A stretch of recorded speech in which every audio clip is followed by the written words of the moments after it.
হাবড়া হাসপাতালে রোগীর আত্মীয়কে মেরে নাক ফাটিয়ে দেওয়ার অভিযোগ হাবড়া হাসপাতালের গেটম্যানদের বিরুদ্ধে। ঘটনাটি হাবড়া হাসপাতালের। সরকারি হাসপাতাল নিয়ে মাঝে মাঝেই রাজ্যের বিভিন্ন প্রান্ত থেকে বিভিন্ন অভিযোগ উঠে আসে। এবার হাবড়া হাসপাতাল থেকে যে অভিযোগ উঠে আসলো তা এক প্রকার বিস্ফোরক। সোমবার সকালে হাবড়া ফুলতলার বাসিন্দা তার স্ত্রীকে নিয়ে হাবড়া হাসপাতাল এসেছিলেন রক্ত পরীক্ষা করাতে। সে সময় জরুরি বিভাগের গেটে কর্তব্যরত বেশ কয়েকজন গেটম্যান এক মহিলার সাথে অভব্য আচরণ করছিল হাসপাতালের ভেতরে ঢোকা নিয়ে। সে সময় হাবড়া ফুলতলার বাসিন্দা সুজিত হাজরা দেখে প্রতিবাদ করতে গেলে একটি ঘরের মধ্যে ঢুকিয়ে নিয়ে যায় গেটম্যানরা। এলো পাথারি মারতে থাকে তাকে, আর ফোন কেড়ে নেওয়া হয়। অভিযোগ নাকও ফাটিয়ে দেওয়া হয়। রক্তাক্ত অবস্থায় কোনো রকম হাসপাতাল থেকে প্রাথমিক চিকিৎসা নিয়ে যুবক হাবড়া থানার পুলিশের দ্বারস্থ হয়।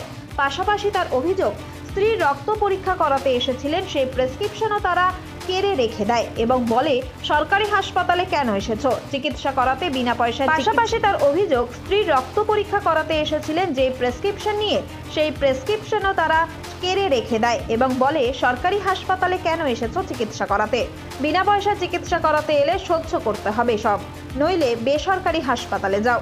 হাসপাতাল কর্মীদের এই দুর্ব্যবহারে অবাক সকলে। পাশাপাশি রোগীর আত্মীয়কে মেরে নাক ফাটিয়ে দেওয়ার মতো ঘটনা জানিয়ে রোগী এবং রোগীর আত্মীয়দের ভেতর আতঙ্ক ছড়ায় হাসপাতাল চত্বরে।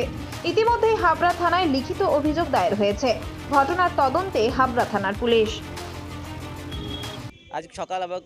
আজকে সকাল 9টার সময় আমার ওয়াইফের রক্ত ব্লাড দেওয়ার কথা ছিল। এবারে ওইটাকে দিতে এসেছি, হাবড়া হসপিটালে দিতে এসেছিলাম। এবার দাঁড়িয়েছিলাম, ওখানেই লাইট দিচ্ছিলাম।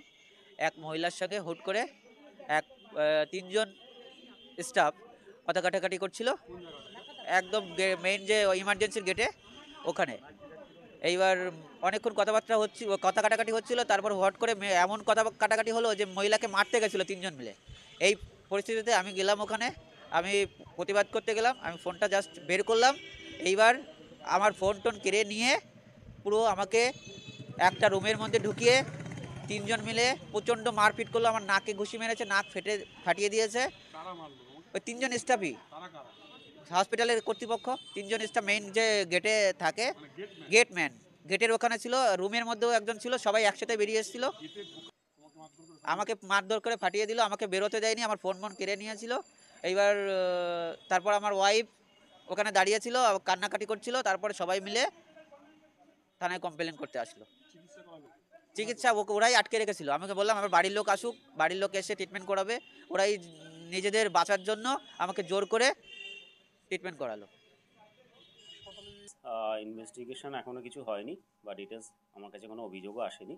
যেটা হয়েছে থানার সঙ্গে কথা হয়েছে, লোকালি আমি এদের কাছে শুনেছি। আমি ডেকেছি আজকে 2টোর পরে, ওদের ডিউটি শেষ হলে যারা এর সঙ্গে কনসার্ন তাদের সবাইকে ডাকা হয়েছে। আর তারা যদি লিখিত অভিযোগ করে সেই বিষয়েও কথা হবে। তারপরে দেখা যাক। তবে এটা যদি হয়ে থাকে বা অনভিপ্রেত যদি কিছু হয়ে থাকে, সেটা তো হসপিটালে এসে হওয়ার কথা নয়, উচিত নয়। তো সেটা আমরা দেখবো, ডেফিনেটলি দেখবো, এটা আজকেই দেখবো।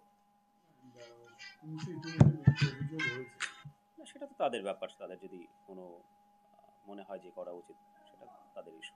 একটা গেটের কাছ থেকে টেনে নিয়ে ঘরের মধ্যে নিয়ে মারধর, মানে কতটা অন্যায় কাজ। না, আমি বললাম তো যে আমি সবাইকে সঙ্গে কথা না বলে তো বুঝতে পারবো না। তো আমি কথা বলি, 2টোর পরে আমি সবাইকে সঙ্গে ডেকেছি, সবাইকে কথা বলবো তাদের সঙ্গে, তারপরে দেখি কি হয়েছে। যাই হোক না কেন, হসপিটালে এরকম অভিযোগ বা এরকম অনুপ্রবেশ কিছু হওয়াটা উচিত নয় আর কি, যদি হয়ে থাকে কিছু।